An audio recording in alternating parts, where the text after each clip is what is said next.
On this week's Keeping It Real, Cam Marston dances in the blazing heat in front of a stopped train to try to get it to move. No luck. Trains have always held great symbolic meaning.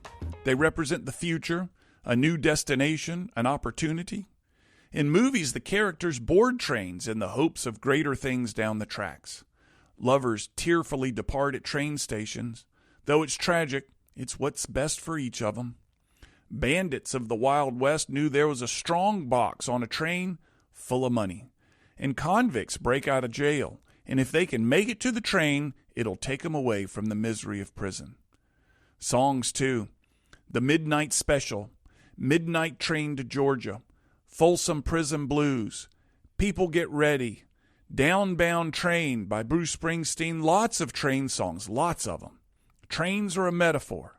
They represent a passage, a transition, a breakthrough, although that breakthrough is often very difficult. A transition, a passage, or a breakthrough was anything but the case 2 Thursdays ago here in Mobile. Our Gulf Quest Museum invited me to give a speech called The Stories Behind Keeping It Real. They wanted the stories behind my most popular commentaries, the stories behind the commentaries that were most difficult to write. And I offered to play the commentaries and tell the stories behind the ones that were never allowed to broadcast, the ones that were vetoed and blackballed. Having never given this speech, I was nervous. What would I say? How would it go? I love writing and recording these things, but a formal presentation about them, I was nervous, excited, very excited, but also very nervous. And rolling into the Gulf Quest Museum early to get set up, I was greeted with a train blocking the tracks, and the vehicles beginning to pile up at the train crossing, waiting like me to get in. In the vehicles were my audience. They waited patiently, avoiding the brutal heat by sitting in their cars in the AC. I called the train company to ask them to move the train.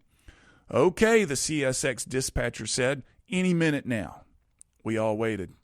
I went to the Federal Transportation Bureau website and submitted a form asking them to move the train. Nothing. I called back to CSX about their train. Any minute now, they said again. I danced in the tracks in front of the train to try to get the conductor's attention. I called CSX a third time. Nothing. I began walking to the cars to assure them they wouldn't be late to the speech and they wouldn't miss the speaker because I was the speaker. I begged them to wait. Don't give up hope. The train will move eventually. Because there's nothing worse than giving a speech to 1 or 2 people in a nearly empty auditorium. It's humiliating. And nervous as I was, I knew an auditorium with some people was much better than a nearly empty one. About 40 minutes later, the train slowly rolled away. The speech went well. You can find it on the Gulf Quest YouTube page. At one point, I was excited about Amtrak returning to Mobile. Now I hope I never see another train ever again. I'm Cam Marston, just trying to keep it real. To hear more commentaries, search for Keeping It Real with Cam Marston on your favorite podcast app or follow Cam Marston on social media.